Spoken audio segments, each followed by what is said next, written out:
I grew up with Jared, and we were childhood friends.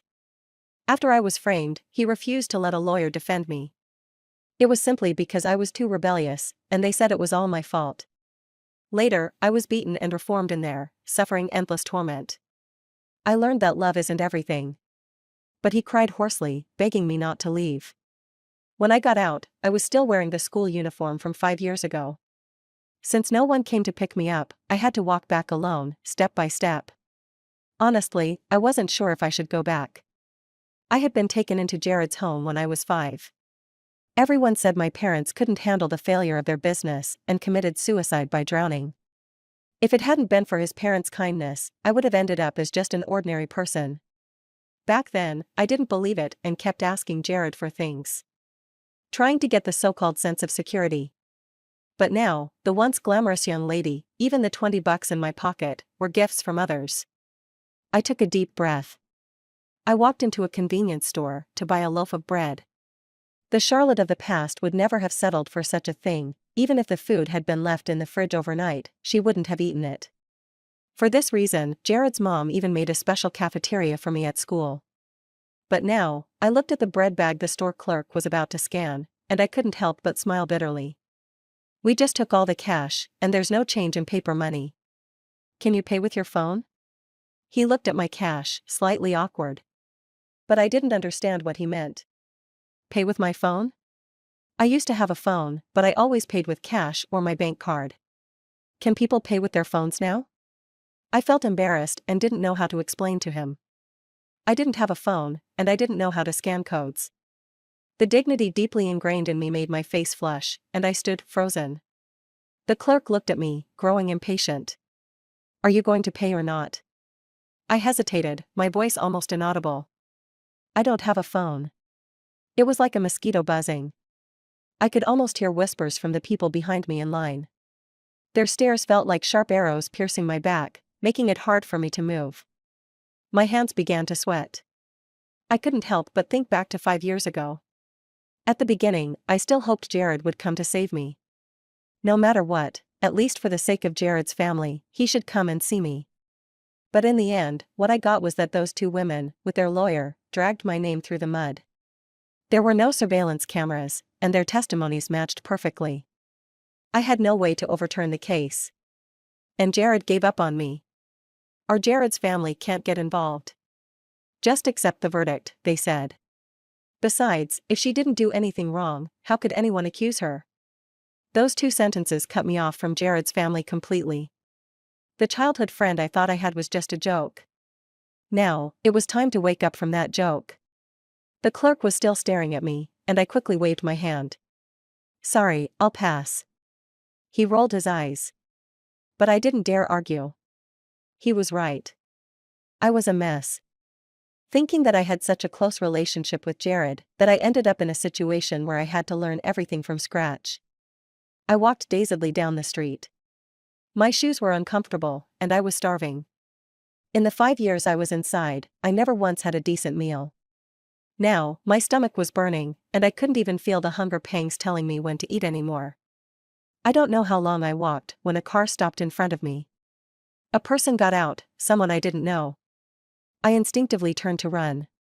A voice came from the car. A voice that sent chills down my spine, the voice that had become my nightmare. Charlotte, get in the car. I turned and looked. The window was rolled down. That handsome face appeared, his messy bangs combed back, carrying the pride of a successful person. He had always been perfect. And still was. Maybe these 5 years, he had lived freely, walking a smooth path paved by Jared's family. Miss Charlotte. His assistant opened the door for me and formally said, please. If this had been the old Charlotte, seeing Jared personally come to pick me up, I would have been overjoyed. But now, I just instinctively took 2 steps back, cautiously and respectfully saying, thank you, I can go back on my own. Get in the car. Jared frowned. Don't make me say it again. I shivered, as if recalling something, and, like a reflex, I stepped forward and got in. I sat silently in the car, the interior was eerily quiet. If it were before, I would have made sure to talk to Jared, telling him everything I'd been doing lately, everything I'd been through. But now, he just rubbed his temples, looking annoyed. Charlotte, can you let me have some peace and quiet? So now, I let him have peace and quiet. And that's all we had left between us, silence. He looked at me with a complicated expression, as if he wanted to say something. In the end, he only muttered, "Seems like you're doing well." My body stiffened, and I couldn't help but turn my head to look at him. So this is how he saw the 5 years I suffered, as me doing well? Was that what he thought? Was this life of being hungry and sleeping poorly, being abused by roommates, considered doing well in his eyes? I even started to doubt if he had a hand in all of this. But I didn't dare ask. What would knowing change? I had nothing now. How could I make him pay? After these 5 years, I realized how powerless I was. With just one word from him, I couldn't even fight back. And to Jared, I was just a little cat, a little dog. Even if I had died in prison, maybe someone else would have taken my body. To him, putting in even a little effort for me was a waste of time. I swallowed the bitterness in my mouth and tried to force a normal smile. Yeah, life's been good. Jared wasn't satisfied with my answer, but he didn't say anything more. There was nothing left to say between us. The car sped down the road, heading toward Jared's home. The seat was incredibly comfortable, a softness I hadn't felt in a long time. I sat carefully, but still couldn't stop the long-forgotten drowsiness. To prevent Jared from taking advantage of it, I secretly dug my nails into my flesh, and a faint bloodstain appeared, barely keeping me awake. Fortunately, I had long grown used to such self-inflicted pain, so it didn't hurt as much. But my head throbbed, enough to keep me alert. Like a tight string, ready to deal with any sudden situation. Why don't you just go home? Jared, now the boss, seemed to be talking more. I secretly felt impatient, but kept my face calm. I don't have enough taxi money. Jared frowned and looked at me. You can't just walk around the street like this. What if the media catches you? He paused, and his tone softened slightly. Change your clothes and shoes when we get back. Don't you feel embarrassed? I looked down at my clothes. But this was the same outfit I had worn when I got into trouble 5 years ago. Isn't it fitting that I come back in the same clothes now? Inside, I didn't need to change anything. I pulled at the hem, trying to make it look a little more presentable, but it was all in vain. Maybe the yellowed fabric made me look like a beggar. I wanted to snap back like before, but then I remembered, Jared hadn't come to see me even once, so he wouldn't understand. I fell silent again and nodded. Jared's irritation grew stronger, and the air around him felt thick with a heavy pressure. Strange, I was the one who suffered. Why was he angry? My silence lasted all the way to Jared's house. The car drove in, and I was greeted by the grand entrance and garden. As I was about to step out of the car, Jared suddenly grabbed my wrist.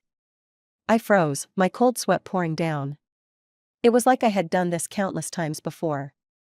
I instinctively pushed him away and shrank into the corner of the car, hugging my head with both hands to shield myself. Like a little ball, protecting myself. Sorry. I apologized, confused and unconscious. The world started to spin, and the subconscious impressions in my memory gradually grew stronger. I couldn't tell if it was now or in the past. All I remembered was that I had to beg for mercy.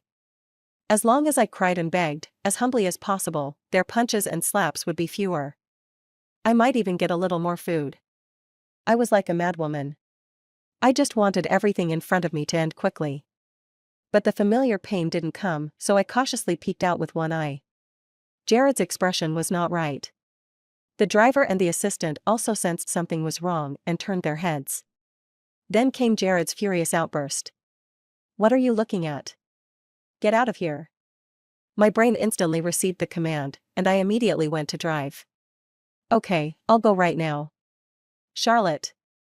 In the next moment, Jared forcefully grabbed me. His strength was immense, and my wrist quickly turned red. With restrained anger, he gritted his teeth. What's wrong with you? I met Jared's gaze and froze. My memory began to fragment, and even the scenery quickly faded away. All I could see was him. Jared, I'm scared. The people here are beating me. I threw myself into his arms, acting like I used to, trying to be cute. Please, take me away. I promise I'll stay far away from you in the future. I won't follow you again. Jared. I whispered, my voice breaking in sobs. Jared slowly placed his hand on my head, his voice tender and soft. It's okay, you've come back. The sensation on my head was so real, it seemed to calm all my fears. But the next moment, those memories surged back like a tide. In them, there was another person, someone who used to caress my hair before she abused me. She liked to smile, to inflict pain on me with gentle words. You like Jared, but you should look at yourself, do you think you're good enough for him? She cut my hair messily with scissors. She would smash bowls and threaten me with the broken pieces against my face. In that extreme fear, I could still remember the way she looked at me. It was malicious, even delightfully so. She said I wasn't worthy of Jared. She said in everyone's eyes, I was just a clingy leech to Jared. As I counted down the days for Jared to come, she would constantly warn me with words and actions. Eventually, I stopped wanting Jared. In the end, I had forgotten what it felt like to love Jared. It was like a tangled mess, and I struggled to break free. When I saw the tear stains on his suit, I panicked and reached out to wipe them away. I'm sorry. I'll clean it up right away. Please don't hit me, I beg you, don't hit me. I won't like my brother anymore. At that point, I froze, as if I had fallen into some strange loop. No, wait. I mean Jared. I won't call him brother anymore. He's Jared, someone I could never reach. The sharp sounds of shouting and laughing from those days rang in my ears. Like restless ghosts, it seemed like I could hear them wherever I went. The emotional turbulence was too much, and I passed out. When I woke up again, I was in a familiar room. I immediately sat up, only to realize the room was empty. Outside, I could faintly hear the sound of fury coming from Jared's study. He was on the phone, speaking loudly. What kind of life has she been living in prison? I didn't know what the other person had answered, but Jared's expression changed, as if he had been choked. Then, he tightly gripped the pen. His joints were white, and veins were bulging. I told you not to care, but that doesn't mean people can bully her. If this happens again, you can forget about being a lawyer. I quietly left, saying nothing. He could have helped me, but he did nothing. He was at ease sending me inside. And he was also at ease living his life outside. I became more and more certain, to Jared, I really didn't matter. After I returned to my room, the nanny Delia came in with a bowl, her expression not very pleasant. She never liked me being around Jared, and now, seeing me in such a fallen state, she straightened her back even more. She placed the porridge beside me with a crisp sound. This is the porridge young master asked me to make. She crossed her arms. Thinking you're some kind of young lady now? What are you now? I didn't answer, just quietly staring at the bowl of porridge. In the past, no matter what happened to me, Jared would pretend not to see it. Even when I was sick with a high fever, he never once gave me his attention. But now, even though it was porridge made by him, I didn't feel happy at all. I even felt a little nauseous. Looking for an excuse, I said to Delia, Delia, can I have some water? Maybe my attempt to please her was too obvious. Delia couldn't help but sneer, oh, now you're understanding your place? I nodded. She froze for a moment, then couldn't say anything. It was true, I never admitted that I wasn't meant for Jared, that I would eventually marry into his family. Now, I was so obedient, it caught Delia off guard. She coldly said, all right, don't act like you're some kind of virtuous lady. Jared is stubborn. If he says he doesn't like someone, he definitely won't like them. I didn't question her, just nodded. Delia seemed to want to say more, but Jared walked in. Delia. His expression was not good, and I wasn't sure how much of our conversation he had overheard. Delia's face changed immediately and quickly took the bowl away. Well, that saved me the trouble of finding an excuse not to drink the porridge. After Delia left, the room became quiet again. He stood at the foot of the bed, quietly observing me. Now, I didn't have any more feelings for him, so I didn't blush or feel shy when he looked at me like I used to. I looked back at him. Why didn't you rebut what she said about you? He sat by my bed, and I instinctively scooted back. Jared noticed and his expression kept changing, but he held himself back and asked. Have you really grown to despise me after 5 years? I shook my head. No. 2 dry words. Jared's anger flared up, and he stood up abruptly. At that moment, a fashionable woman walked in. With brown wavy hair, a delicate suit, and high heels clicking softly on the floor. I knew her. She was Jared's desk mate from high school. Her name was Elaine. Looking at her outfit now, she was either wealthy or well off. She didn't look like the girl who used to borrow money from me. Elaine glanced at us and smiled. What's going on here? Jared immediately softened his tone. What are you doing here? She took out a document from her bag. Of course, I'm here to get you to sign something, big shot. Elaine moved gracefully and naturally linked her arm with Jared's. He didn't pull away but introduced her to me. She's my assistant now. I forced a smile. Honestly, the last person I wanted to see right now was Elaine. Elaine seemed very familiar with this home. Like now, she could even stay in the room I once desperately wanted to occupy. It was just one wall away from Jared's. Elaine leaned against the wall, winking at me. Charlotte, Jared and I didn't expect you to come out so soon, so the room's not ready yet. Her voice was crisp and lively, just like the girl I knew 5 years ago. But Jared is moving out soon, and I'll be moving my things in with him. Jared stood silently beside her, watching my reaction. But how could I still have the strange hostility toward the women around him like I did 5 years ago? I just smiled. Congratulations. Elaine paused, then said sweetly, thank you. It seemed she had truly achieved her dream.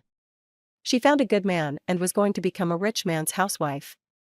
Unlike me, who had wasted so much time without a degree or a job. I didn't even have $100 to my name. She shone brightly, while I was like a flower crushed and broken in the mud. Anyone could step on me. This was the retribution for being with a man. And the price of my growth. I didn't go downstairs for dinner, I just quietly stayed in my room. Jared thought I was trying to get his attention again.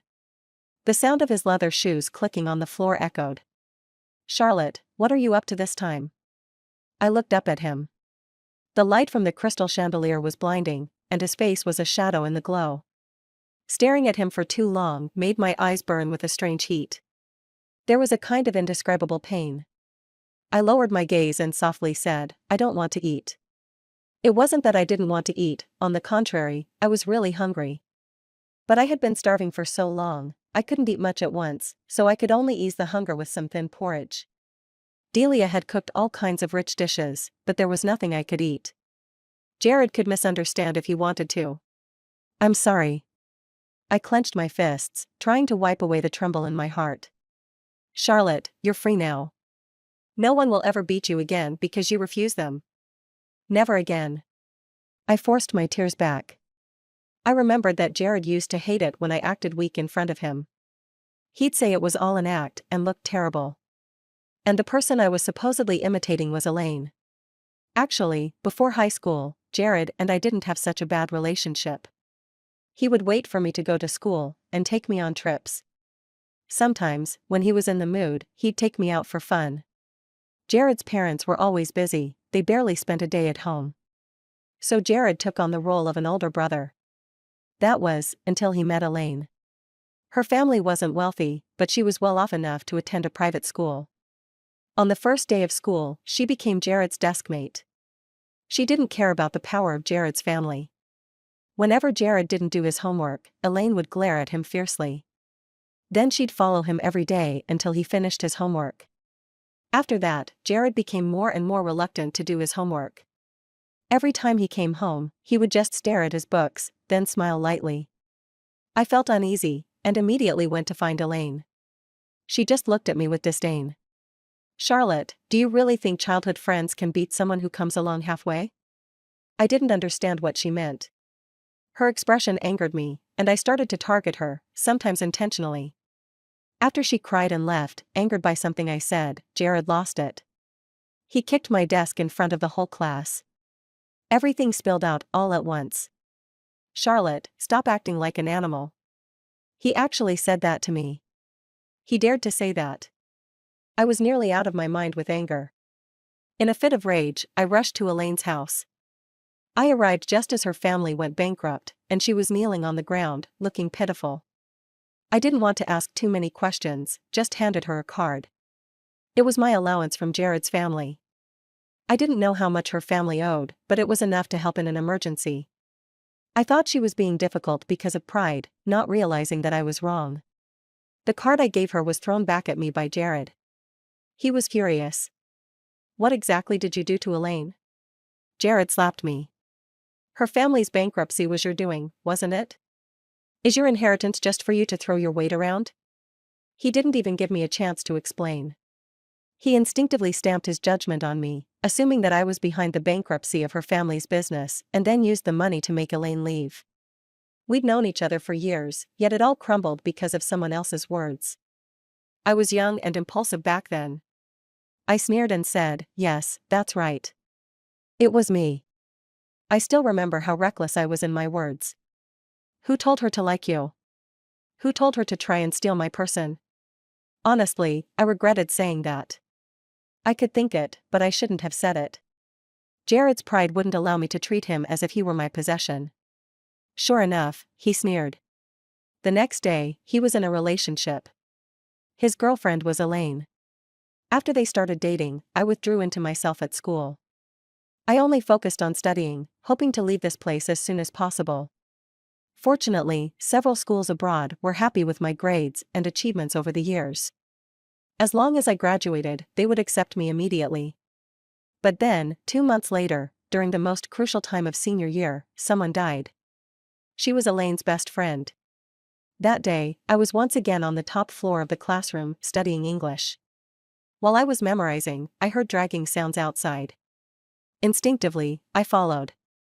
2 people were dragging a girl and half pushing her to the rooftop.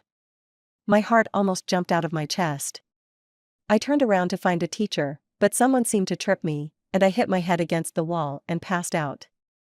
Before losing consciousness, I saw the girl like a kite with a broken string.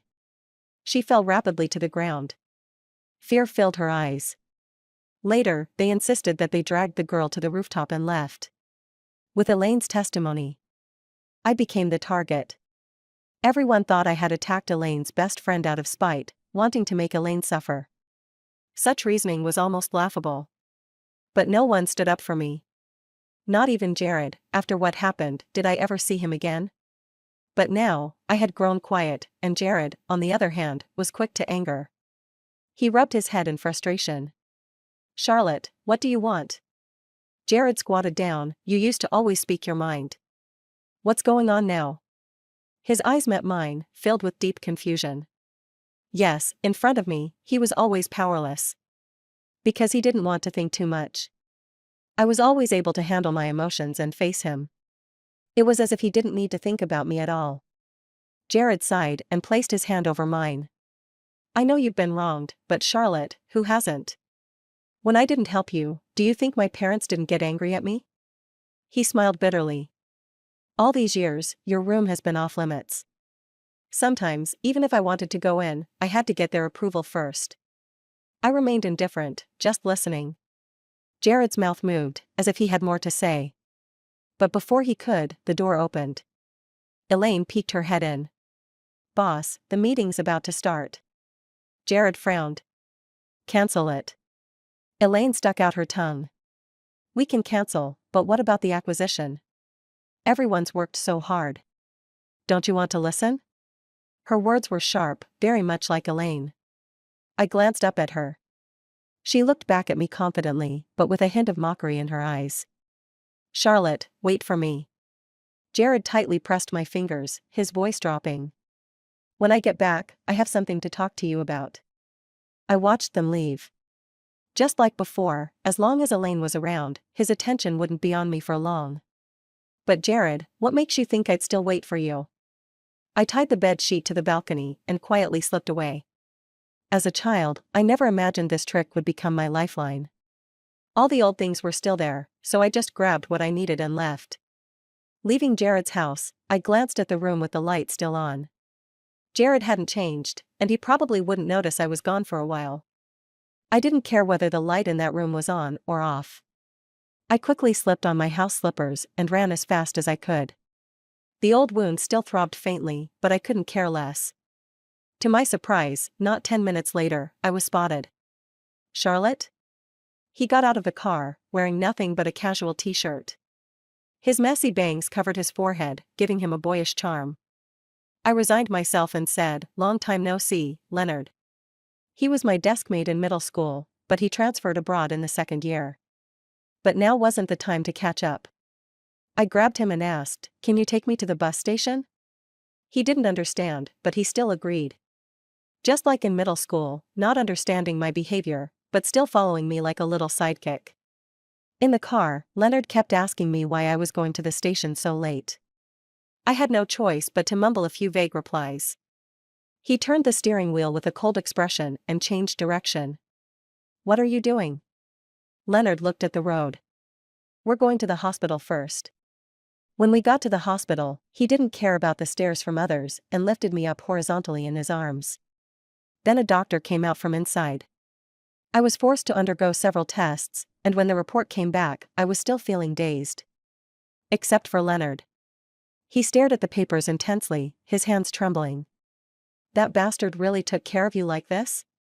Leonard's voice was filled with so much pain that I couldn't help but look up at him. "It's fine. I'm better now, aren't I?" Leonard sat down at the edge of the bed and asked, "So what do you think of Jared now?" His sudden question caught me off guard, but I still shook my head. What else is there to think? I never want to see him again, even if he dies. Leonard nodded. "All right." I blinked. Just then, the door to the ward opened, and Jared walked in with a stern face. Elaine was behind him, blinking innocently. I turned my head away, for the first time wishing to rely on someone, casting a pleading glance at Leonard. Leonard smiled at me reassuringly. "The patient needs to rest. Let's talk outside." He pulled Jared out, with great force. Elaine didn't follow, her eyes lowered, with sharp eyeliner drawn. "You really are lucky, now you've got Leonard on your side." I didn't understand what she meant, nor did I want to bother with her. I simply turned my face away and looked out the window at the night view. "Isn't it nice inside? You're treated like royalty every day. Do those women treat you well?" "They took a large sum of money from me." I turned back in fury, glaring at her. Elaine seemed pleased, her long nails scratching my face. "Do you know, I've been waiting 5 years to see you like this? I visited those women every day, listening to them tell me about your miserable state. You have no idea how happy I was." She leaned in closer and whispered, "Forgot to tell you, a lot of what happened was something I taught them to do. As long as it's not discovered, you can endure even more." Elaine's face twisted with malicious glee, and without a doubt, if we weren't in a hospital, she would have been happy to tear my face apart and rip me to shreds. But right now, I wanted her to experience the same pain I once did. But how could I do that? She had money, status, and was Jared's beloved girlfriend. And I had nothing. Only my life. A string inside my mind seemed to snap. Why? Why was this happening? Why could the abusers roam free, while I had to endure all this pain? Could I never escape? Then let's die together. It felt like I had received some sort of signal. I ripped the 4 needle out of my arm and gripped Elaine's neck with both hands.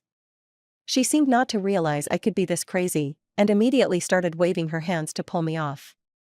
I grabbed her by the hair, dragging her like a dead body. I opened the window, and a cold wind rushed toward my face. That was my freedom. We were still rescued in time. Jared was the first to notice something was wrong. By the time he rushed in, I was expressionless, almost throwing Elaine out the window. Half of her body was already hanging outside. She looked just like that girl. With the same terrified expression, but Elaine was even more afraid. Jared grabbed Elaine's hand while forcefully pushing me away. "Charlotte, you've really lost it." I was thrown to the ground, staring up at Jared with blank eyes as he stood towering over me. 5 years ago, you caused harm to someone, and now you're doing it again? His eyes were filled with disappointment. Jared hadn't changed. Whenever something went wrong, he would always be on the opposite side of me. So, this was how I appeared in his eyes, poisonous and malicious.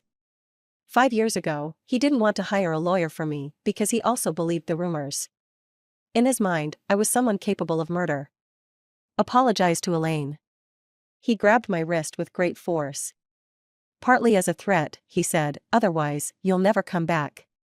Then, as if he thought of something, his gaze softened, and he coaxed me, if you apologize, I won't make a big deal out of it. Make a big deal of it if you want. Leonard pulled me away, the scent of wood and perfume entering my nose, giving me a sense of calm. 5 years ago, I couldn't protect her. This time, let's see who dares to touch her. His voice was firm and strong. Jared's lips trembled slightly, exposing his panic. What are you, sticking your nose into my family matters? Leonard laughed, as long as Charlotte is willing, this can also be my business. Elaine's face turned pale. She looked at Jared, and as expected, he grew furious. But Leonard's family held too much power, and Jared often had to rely on their status. Leonard's dry, large hand held mine tightly, giving me some courage. I'm not Jared's family. I don't have any blood relation to them. I met Jared's disbelieving gaze. Jared, listen carefully. From now on, you have no right to interfere in my affairs. The ridiculous incident at the hospital ended. After being discharged, I moved into the neighborhood Leonard arranged for me. I originally wanted to refuse, but Leonard said Jared had been following me around recently, and if I really left, he would definitely drag me back. At least for my safety, he hoped I wouldn't refuse.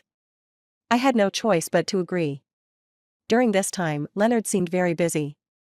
I didn't want to disturb him, but when he was exhausted and lying on the sofa, I would cover him with a blanket, or heat up a cup of milk when he had been working too long.